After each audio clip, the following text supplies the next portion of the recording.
अस्सलामु अलैकुम वरहमतुल्लाहि वबरकातुहु। नहमदुहु व नसल्ली अला रसूलिल करीम, अम्मा बाद। फ़ाऊज़ु बिल्लाहि मिनश शैतानिर रजीम, बिस्मिल्लाहिर रहमानिर रहीम। क़ुलिल्लाहुम्मा मालिकल मुल्कि तु'तिल मुल्का मन तशा व तंज़िउल मुल्का मिम्मन तशा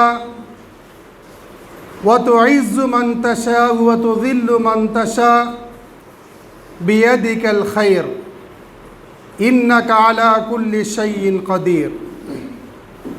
सदक़ल्लाहुल अज़ीम। क़ाल रसूलुल्लाहि सल्लल्लाहु अलैहि वसल्लम यदुल्लाहि मअल जमाअ औ कमा क़ाल नबी सल्लल्लाहु अलैहि वसल्लम। அளவற்ற அருளானும் நிகரற்ற அன்புடையவனுமாகிய எல்லாம் வல்ல அல்லாஹுக்கே அனைத்து புகழும். சலாத்தும் சலாமும் எம்பெருமானார் ஸல்லல்லாஹு அலைஹி வஸல்லம் அவர்கள் மீதும் அவர்களின் குடும்பத்தார் சத்திய சஹாபாக்கள் மீதும் தாபீன்கள் மீதும் தபா தாபீன்கள் மீதும் அனைத்து முஸ்லிம்களின் மீதும் குறிப்பாக நம் அனைவரின் மீது உண்டாகட்டுமாக. கண்ணியமிக்க அல்லாஹ்வின் நல்லடியார்களே, இஸ்லாமிய போர்க்காலம் என்பது இஸ்லாமிய சாம்ராஜ்யம் என்பது அது மிகப்பெரிய ஒரு அழகான மிகப்பெரிய ஒரு சிறப்பிற்குரியதாக இருந்தது. அது எந்த காலம் என்று சொன்னால் கிபி 8ஆம் நூற்றாண்டிலிருந்து 1924 வரை நபி ஸல்லல்லாஹு அலைஹி வஸல்லம் அவர்களிலிருந்து கடைசி உஸ்மானிய பேரரசு வரை உலகத்திலே இஸ்லாமிய சாம்ராஜ்யம்தான் ஆட்சி செய்து கொண்டிருந்தது, ஆளுமையில் இருந்தது. அன்பானவர்களே, இந்த ஆளுமை, இந்த அரசாட்சி, இதை பற்றி அல்லாஹ் சுப்ஹானஹு வ தஆலா திருமறை குர்ஆனிலே கூறுகிறான். குலில்லாஹும்ம மாலிகல் முல்கி து'தில் முல்க மன் தஷா. அல்லாஹ்வே, ஆட்சியின் அதிபதியே, நீ யாருக்கு ஆட்சியை வழங்குவாயோ, நீ யாருக்கு நாடுகிறாயோ அவருக்கு ஆட்சியை வழங்குகிறாய். நீ நாடியவர்களிலிருந்து ஆட்சியை பறித்துக் கொள்கிறாய். வதுஇஸ்ஸு மன் தஷா வதுதில்லு மன் தஷா.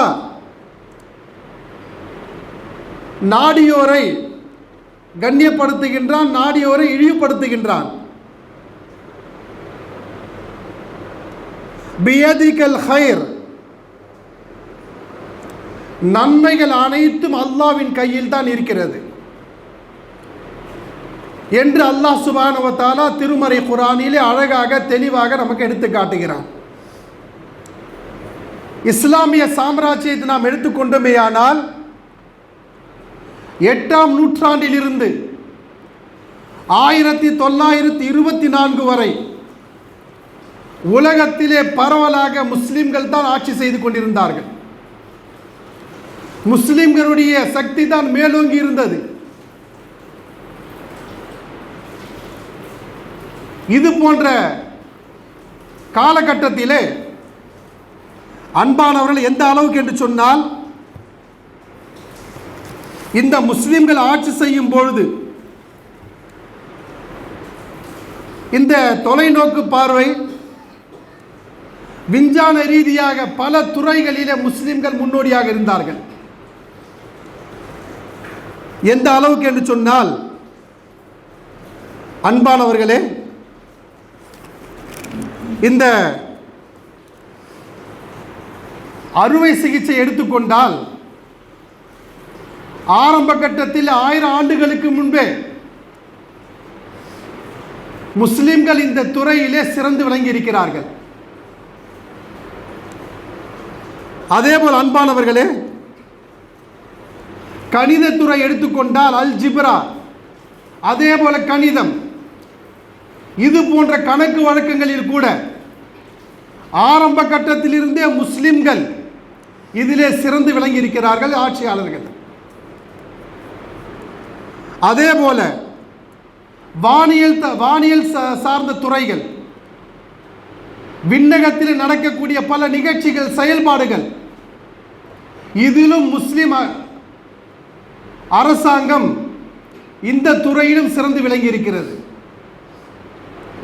அதேபோல் அன்பானவர்களே, பொறியியல் சார்ந்த விஷயம், இன்ஜினியர் என்று சொல்கிறோமே, இந்த பொறியியல் சார்ந்த விஷயத்திலும் கூட இந்த முஸ்லிம்கள் மிகப்பெரிய ஒரு சாதனை படைத்திருக்கிறார்கள் இஸ்லாமிய ஆட்சியாளர்கள். அதேபோல் அன்பானவர்களே, எந்த அளவுக்கு என்று சொன்னால் உலக வரைபடம் இருக்குல்ல, இப்ப எல்லாம் காட்டிட்டு இருக்காங்க இல்லையா ரவுண்டா, இதை கூட முஸ்லிம்கள் தான் கண்டுபிடித்திருக்கிறார்கள். அதேபோல் ஸ்கெட்ச், ஒரு சின்ன இடமாக இருந்தாலும் சரி, பெரிய இடமாக இருந்தாலும் சரி, ஒரு நகரமாக இருந்தாலும் சரி, ஒரு நாடாக இருந்தாலும் சரி, ஒரு கண்டமாக இருந்தாலும் சரி, அதை எப்படி அறிவது, அதை ஸ்கெட்ச் போட்டு காட்டிய முதலில் முஸ்லிம்கள் தான்.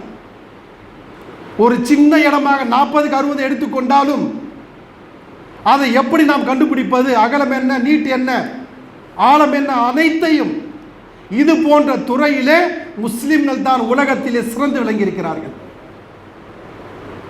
அது மட்டுமல்ல அன்பானவர்களே, எந்த அளவுக்கு என்று சொன்னால் இது போன்ற பல விஷயங்கள்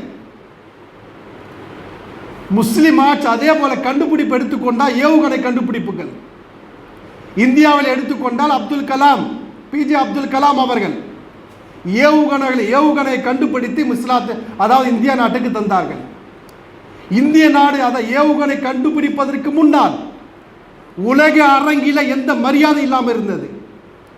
உலக மக்கள் கூட இந்த பட்டியலில் இந்தியாவை சேர்ப்பதில்லை. ஏவுகணை கண்டுபிடித்து கண்டம் விட்டு கண்டம் தாங்கக்கூடிய, அதாவது ஏவுகணை கண்டுபிடித்த பிறகுதான் இந்தியாவுக்கு உலக நாடுகளில் மரியாதை கிடைத்தது. அந்த சாதனை ஒரு முஸ்லீம் தான் செய்து காட்டினார். அதே போன்ற அன்பானவர்களே, இன்று ராக்கெட் விடுகிறார்களே, ராக்கெட்டில் தான் பல ராக்கெட்டை கண்டுபிடித்து அது உலகத்திற்கு தந்தது யார் என்று சொன்னால் ஹைதர் அலி திப்பு சுல்தான் முதலில் செய்தது. அதுபோல் அன்பானவர்களை எந்த ஒரு விஷயமாக எடுத்துக்கொண்டாலும் ஆரம்ப கட்டத்தில் முஸ்லிம்கள் தொலைநோக்கு பார்வையிலே சிறந்து விளங்கினார்கள். படிப்பறிவாக இருக்கட்டும், ஆற்றலாக இருக்கட்டும், கண்டுபிடிப்பாக இருக்கட்டும், விஞ்ஞானமாக இருக்கட்டும், எல்லாத்திலும் சிறங்கி விளங்கியதன் காரணமாகத்தான் கிபி 8ஆம் நூற்றாண்டிலிருந்து 1924 வரை முஸ்லிம்களுடைய ஆட்சி, முஸ்லிம்களுடைய ஆளுமை மிகப்பெரிய ஒரு நீளமாக நீண்டதாக இருந்த சகோதரர்கள். எப்படிப்பட்ட ஒரு விஷயம் பாருங்க. இந்த கண்டுபிடிப்பை எப்போ விட்டார்களோ, இதையெல்லாம் விட்டு என்னைக்கு திங்க ஆரம்பித்தார்களோ, என்னைக்கு கன்னி பெண்கள் மீது அதை ஆசை மோகம் கொள்ள ஆரம்பித்தார்களோ, ஆட்டம் பாட்டம் கூட்டுகளில் ஈடுபட்டார்களோ, அன்றிலிருந்தான் இஸ்லாமிய சாம்ராஜ்யம் சரிந்தது. இஸ்லாமிய சாம்ராஜ்யம் சரிந்த பிறகுதான் முஸ்லிம்களுக்கு உலகத்திலே எங்கு பார்த்தாலும் அடிக்கிறார்கள், ஏவுகிறார்கள், வீசுகிறார்கள், எதை செய்தாலும் அதற்கு பிறகுதான் செய்து கொண்டிருக்கிறார்கள். ஏன் என்று சொன்னால் முஸ்லிம் நாடுகளுக்கு ஒரு தலைமை, நல்ல தலைமை கிடையாது. இந்த தலைமை வரக்கூடாது என்பதற்காக வேண்டிய அன்பானவர்களே, இது கவனத்தில் கொள்ளக்கூடிய விஷயம். G7 நாடு இருக்கு இல்லையா, America, England, France, German, Italy, Canada, Japan, இதெல்லாம் G7 எதுக்கு ஆரம்பிச்சான் தெரியுமா? முஸ்லிம்கள் ஒன்று சேர்ந்து விடக்கூடாது, முஸ்லிம்கள் புதிய வெப்பன்ஸ் கண்டுபிடிக்க கூடாது, அப்படி கண்டுபிடிக்கிற மாதிரி தெரிந்தால் அந்த நாட்டின் மீது பழி சுமத்தி அவன் போர் தொடுக்கிறான். நம்ம என்ன செய்யறோம்? புகடோ சப்போட்டோ உட்காந்துருக்கோம். அதே போல் அன்பானவர்கள், ஐநா சபை இருக்கு இல்லையா? ஐநா சபை என்பது அதுவும் அவனுக்காகத்தான். முஸ்லிம்கள் அதான் முஸ்லீம் ஏதாவது ஒரு பிழை செய்து விட்டால் உலக நாடுகளை சேர்ந்து வந்து தாக்குகிறான். ஆனால் பல தவறுகள் அவர்கள் செய்து கொண்டிருந்தால் ஐநா சபை கேட்பதில்லை. இதெல்லாம் எதுக்காக பாதுகாப்பு வைத்திருக்கிறான் சொன்னால், முஸ்லிம்கள் வளர்ந்து விடக்கூடாது, முஸ்லிம்களும் கண்டுபிடிப்பு ஈடுபடக்கூடாது, முஸ்லிம்கள் சோம்பேறிகளாக இருக்க வேண்டும், முஸ்லிம்களுக்கு ஒரு நல்ல தலைவர் கிடைக்கக்கூடாது, ஒரு நல்ல லீடர் இருக்கக்கூடாது என்பது நாம் செய்கிறோமோ இல்லையோ அவன் செய்து கொண்டிருக்கிறான். அதற்காகத்தான் சகோதரர்கள் இன்றும் கூட முஸ்லிம்கள் அங்கங்க கஷ்டம் சிரமப்பட்டு இருக்கிறார் என்றால் இதுதான் காரணம். ஒரு நல்ல தலைவர் உலகத்தில் அதாவது ஒரு முஸ்லிம் நாட்டில் ஒரு நல்ல தலைவர் இருந்து விட்டார், ஏதாவது ஒரு சாக்கு போக்கு சொல்லி அவனை அடிப்பதும் அழிப்பதும் தான் அவனுடைய வேலையாக குறியாக இருக்கிறது. அதற்கு முஸ்லிம் நாடுகள் துணை அழைத்துக் கொள்கிறார். சகோதரர்களே, இது போன்ற நல்ல லீடர்கள், நல்ல தலைமைகள் நமக்கு இல்லாத காரணமாகத்தான் நாம் அனாதை குழந்தையாக முஸ்லிம்கள் சுத்தி கொண்டிருக்கிறார்கள். எங்கேயாவது சொல்ல முடியுதா? சகோதரர் யோசிச்சு பாருங்க. இதைத்தான் உமர் இப்னு கத்தாப் ரலியல்லாஹு தஆலா அன்ஹு அவர்கள் அவருடைய ஆட்சி காலம் பொற்கால ஆட்சி என்று சொல்வார்கள். எப்படி பொற்காலம் தெரியுமா? அவர் மட்டும் செய்ததல்ல, அவருடைய ஆட்சி காலத்திலே ஏதாவது ஒரு ஆளுநரை, ஒரு தலைவரை, ஒரு லீடரை தேர்ந்தெடுக்கும் என்றால் அவர் சில விஷயங்கள் வைப்பாங்க. என்ன கேட்பாங்க தெரியுமா? என்ன பார்ப்பாங்க தெரியுமா? அவனிடத்தில் அல்லாஹ்வின் மீது நம்பிக்கை இருக்கிறதா என்பதை சோதித்து பார்ப்பார்கள். அந்த லீடரை நாம் போடுறோமே, அவனுக்கு அல்லாஹ்வின் மீது நம்பிக்கை இருக்கிறதா? அல்லாஹ்வின் தூதர் ஸல்லல்லாஹு அலைஹி வஸல்லம் இத்தாஅத் செய்கிறானா? அதே போல் இஸ்லாமிய அறிவு அவனிடத்தில் இருக்கிறதா? அது மட்டுமல்ல அன்பானவர்களே, நன்னடத்தையிலே முன்மாதிரியாக இருக்கிறானா என்பதையெல்லாம் பார்ப்பார்கள். அது மட்டுமல்ல அன்பானவர்களே, இவன் அந்த பதவிக்கு தகுதியானவனா என்பதையும் பார்ப்பார்கள். மேலும் சொல்ல போனால் அவன் உலகத்தின் மீது பற்றற்றவனாக இருக்க வேண்டும். மேலும் சொல்கிறார்கள் சகோதரர்களே, எந்த பிரச்சனை வந்தாலும் சரி அவன் நின்று தீர்க்கக்கூடிய ஒரு பலசாலியாக இருக்க வேண்டும். அப்படிப்பட்டவரைத்தான் உமர் ரலியல்லாஹு தஆலா அன்ஹு சொல்கிறார்கள், நீங்கள் லீடராக தேர்ந்தெடுங்கள். அப்படிப்பட்ட தலைவர்களை நீ தேர்ந்தெடுத்தால் தான் நீங்கள் நிம்மதியாக, சந்தோஷமாக, மகிழ்ச்சியாக, வளமாக இருப்பீர்கள். இல்லை என்று சொன்னால் எல்லா கஷ்டத்தை அனுபவிப்பீர்கள் என்று சொல்கிறார்கள். உண்மைதானே? எங்க பார்த்தா ஒரு நல்ல லீடர் கிடைப்பார், ஒரு காணல் நீராக போயிடுச்சு. ஒரு காலத்திலே முஸ்லீம்கள் நல்ல லீடர், நல்ல தலைவர் என்று சொன்னால் அருவி போல் கொட்டக்கூடியவராக இருந்தார்கள். கூட்டம் கூட்டமாக, குழு குழுவாக கிடைப்பார்கள். இப்போது கிடைக்கிறதா? ஒரே ஒரு சகோதரர்களை இன்று உலகம் ஃபுல்லா ஒரே ட்ரெண்ட்னா தெரியுமா? அபு உபைதா. யார் அபு உபைதா? அமாசுடைய போராளி, அமாசுடைய தளபதி. அவரை பார்த்து சகோதரர் உலகம் ஃபுல்லா ட்ரெண்டா இருக்கிறது. எப்பேற்பட்ட ட்ரெண்ட் என்று சொன்னால் அபு உபைதாவுக்காக உலகம் ஃபுல்லா துவா செய்கிறது. இப்படிப்பட்ட தலைமை நமக்கு தேவை, இப்படிப்பட்ட வீரன் நமக்கு தேவை, இப்படிப்பட்ட தளபதி நமக்கு தேவை. எந்த அளவுக்கு என்று சொன்னால் நாம் சோசியல் மீடியா பார்ப்போம், சின்ன குழந்தை கொடி பிடிச்சிட்டு போதுங்க. எங்கம்மா போகிறேன்? நான் அபு உபைதாவை பார்க்க போகிறேன், அபு உபைதாவை சந்திக்க போகிறேன். நல்ல லீடர் நம்ம தலைமை கிடைச்சிருக்காரு. சகோதரர், எவ்வளோ சந்தோஷ மகிழ்ச்சியாக இருக்கிறது. உலக நாடுகள் எல்லாம் முஸ்லிம் நாடுகளை பயம், அச்சம் காட்டி வைத்திருந்தார்கள். எவனுக்கும் துணிச்சல் கிடையாது. அந்த பல சினிமாக்களை காட்டிட்டாங்கல்ல, அட உன்னுடைய ஆயுதம் என்ன, உன்னுடைய குப்பை என்ன, பயப்படுறான், துடிக்கிறான், பேச்சுவார்த்தை கூப்பிடுறான். இருக்கா இல்லையா? சின்ன குழு எங்கே இருக்காங்கன்னு தெரியாது அவங்க. சகோதரர்களே, உலகத்தில் சொல்கிறான், எங்கள்கிட்ட இருக்கிற டெக்னாலஜி வேண்டிய எவன்கிட்ட இல்லை. பூமி ஆழத்துக்கு போய் இன்னாருக்கு அது கண்டுபிடிப்போம், மேலே இன்னாருக்கு அது கண்டுபிடிப்போம், இன்னும் பறக்குது அது சொல்லுவோம். கேட்குறா, சொல்கிறானா இல்லையா? மார்த்தட்டி சொல்லக்கூடிய அந்த கோலை, அந்த இஸ்ரேல் கோலைகள் சொல்கிறார்கள். சகோதரர்களே, இன்றும் கூட அமாஸ் எங்க இருக்க சொல்ல முடியுதா? ஆனால் அடிச்சிட்டு இருக்காங்கல்ல. சகோதரர்களை, எந்த அளவுக்கு என்று சொன்னால் 5000 10,000 அவனுடைய இஸ்ரேல் இராணுவம், இஸ்ரேல் பயங்கர இராணுவத்தை அடித்து துவம் செய்து கொலை செய்து அதை அழிச்சிருக்காங்க. எப்படிப்பட்ட ஒரு விஷயம் பாருங்க. இந்த துணிச்சல், இந்த தைரியம் இருக்குது என்று சொன்ன சகோதரர்களே, அப்படிப்பட்ட நம்ம தலைமை தான் நமக்கு தேவை. சகோதரர்களே, இன்னொரு விஷயம் என்ன தெரியுமா? முஸ்லீம்கள் எடுத்த இன்னொரு விஷயம் என்னன்னா, நல்லவர் இருக்காங்க இல்லையா, நல்லவர்கள் ஏதாவது ஒரு ஜமாத் நடக்கு, ஏதாவது மீட்டிங் நடக்கு, தலைமை பதவியை தேர்ந்தெடுக்கிறாங்க, ஒரு லீடரை தேர்ந்தெடுக்கிறாங்கன்னா நல்லவன பின்னாடி போயிடுறது, வர்றதில்லை. நல்லவர்கள், நல்ல லீடர்கள், நல்ல தலைமைகள், நல்ல ஆளுமைகள் பின்னாடி போறதின் காரணமாகத்தான் சில பூரிக்கைகள் முன்னாடி வர்றாங்க. ஜமாத்தில் சொல்றேன், இங்க எல்லா ஜமாத்தையும் எடுத்துங்க, பல ஜமாத்தை எடுத்துங்க. நல்லவரை பார்க்க முடியுதா? ஏதாவது பிரச்சனை வந்து தீர்க்கிறாங்களா?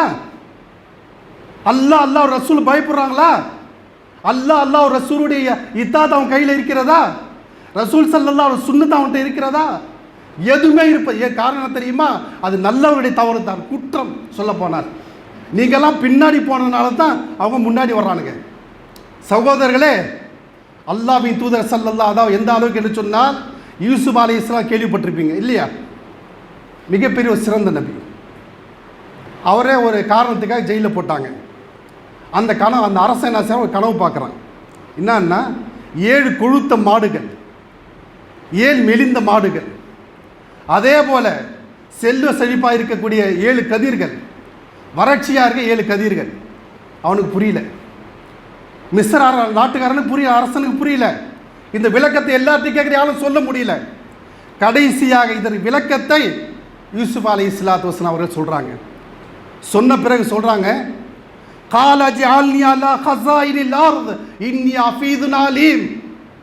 ஓ மன்னா, எனக்கு இந்த கருவூலத்தின் ஆட்சி அதிகாரத்தை என் கையில் கொடுங்க, நான் பாதுகாக்கிறேன், நான் பேதி பாதுகாக்கிறேன் என்று இவர்கள் கேட்டு வாங்குறாங்க. சகோதரர்களே, நல்லவராக இருக்கக்கூடியவர்கள், நேர்மையாக இருக்கக்கூடியவர்கள், உறுதியாக இருக்கக்கூடியவர்கள், நீதி செலுத்தக்கூடியவர்கள், எந்த விஷயமாக இருந்தாலும், எந்த ஜமாத்தாக இருந்தாலும் சரி, அல்லாஹ் உனக்கு சக்தி ஆற்றல் தந்திருக்கிறான் என்றால் நீ முன்னாடி வர வேண்டும். நீ பின்னாடி போறன்னு சொன்னா நீ கோழை, சொல்லப்பட முனாஃபிக் தான் சொல்லணும்.